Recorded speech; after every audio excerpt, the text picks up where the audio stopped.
राजनीति में नारों का जो असर होता है वो किसी मैजिक से कम नहीं होता। जैसे 2014 के चुनाव में अच्छे दिन के नारे पर बच्चा बच्चा झूम रहा था, ऐसे में अगर ये कहें कि एक नारा पूरे इलेक्शन कैंपेन की किस्मत बदल देता है तो ये कोई एग्जैजरेशन यानी बढ़ा चढ़ा के कही गई बात नहीं होगी।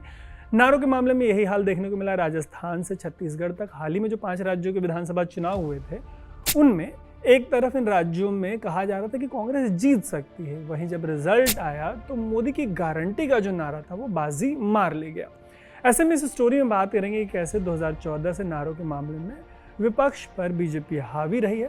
हालांकि पिछले कर्नाटक विधानसभा चुनाव में ऐसे उदाहरण भी हैं जहां पे कांग्रेस बीजेपी पर भारी पड़ी है। नमस्ते, मेरा नाम है तरुण और शुरू करते हैं इस स्टोरी को। लेकिन सबसे पहले ऐसी स्टोरीज के लिए आप स्विच को फेसबुक, यूट्यूब और इंस्टाग्राम पे फॉलो और सब्सक्राइब जरूर कर लीजिएगा।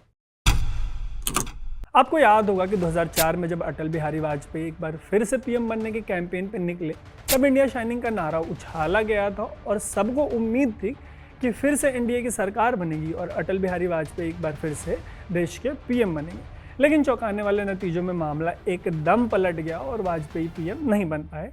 एनडीए की वापसी न हो पाने के पीछे इस नारे को एक बड़ा कारण माना गया था। कहा जाता है कि वाजपेयी के दौर में बिना किसी बहस के इंडिया शाइन कर रहा था, लेकिन ये चमक शहरों तक थी।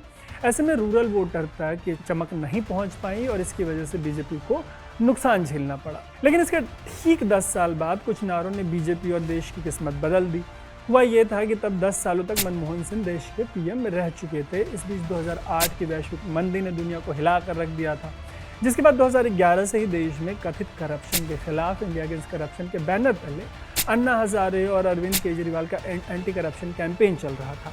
इस कैंपेन के दौरान कांग्रेस पर लगे भ्रष्टाचार के आरोपों ने पार्टी को तार तार कर दिया। जब ये कैंपेन अपने चरम पर था, तब 2013 में बीजेपी ने तब के गुजरात के सीएम नरेंद्र मोदी को पार्टी का सबसे बड़ा नेता बना दिया। देश में ऐसा माहौल बन गया कि लोग किसी कीमत पर बदलाव चाहते थे। ऐसे में अच्छे दिन का नारा उछाला गया।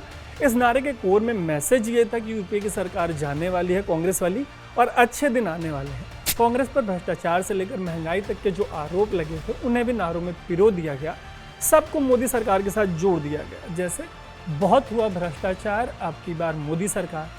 इस कैंपेन को लेकर मीम तक बनने लगे। लोग इस कैंपेन को ट्रोल करने लगे, लेकिन ऐसी ट्रोलिंग का फायदा भी बीजेपी को ही मिला। उनकी पब्लिसिटी हुई और मैसेज घर घर तक पहुंच गया। 2014 के जब नतीजे आए तो देश में करीब 30 साल बाद एक पूर्ण बहुमत की सरकार चुनी गई, जिसके पीएम बने नरेंद्र मोदी। पिछले 10 साल से नरेंद्र मोदी देश के पीएम हैं। इस बीच जो 2019 का चुनाव हुआ था, उसमें तब के कांग्रेस अध्यक्ष राहुल गांधी ने जोर शोर से राफेल स्कैम का मुद्दा उठाया। राहुल ने चौकीदार चोर है का नारा उछाला।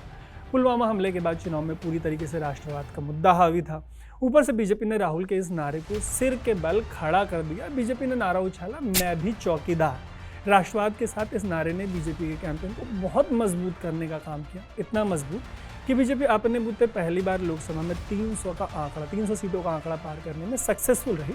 हालांकि ऐसा नहीं रहा कि इस बीच विपक्ष ने जो कैंपेन चलाया उनके नारों का असर मत रहा हो। जैसे पिछले कर्नाटक विधानसभा चुनाव में कांग्रेस ने बीजेपी को भ्रष्टाचार के ऊपर घेर लिया। पार्टी ने पेसीएम यानी सीधे पीएम को घूस दिया जा रहा है जैसे नारे उछाल दिए। जब नतीजे आए तो कांग्रेस को अपने बूते राज्य में बहुमत मिला, बीजेपी हार गई।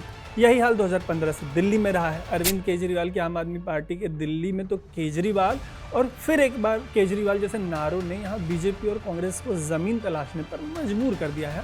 हालांकि ऐसे उदाहरणों के बीच बोलबाला बीजेपी के ही नारों का रहा है। पिछले 10 सालों में हुए लोकसभा चुनाव हो या हाल ही में हुए 5 राज्यों के विधानसभा चुनाव, अगर नतीजे देखें तो बीजेपी के ही नारों ने बाजी मारी है, इनका ही दमखम चला है। जैसे राजस्थान, छत्तीसगढ़ और एमपी के जो पिछले चुनाव हुए, उनमें कांग्रेस की स्थिति बहुत मजबूत बताई जा रही थी।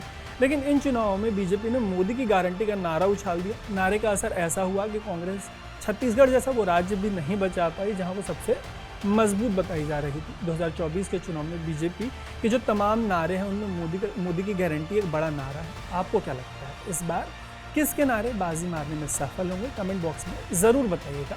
बाकी ऐसी ही स्टोरीज़ के लिए स्विच को फेसबुक, यूट्यूब और इंस्टाग्राम पर फॉलो और सब्सक्राइब जरूर कर लीजिएगा। देखते रहिएगा स्विच। मैं नाम है तरुण।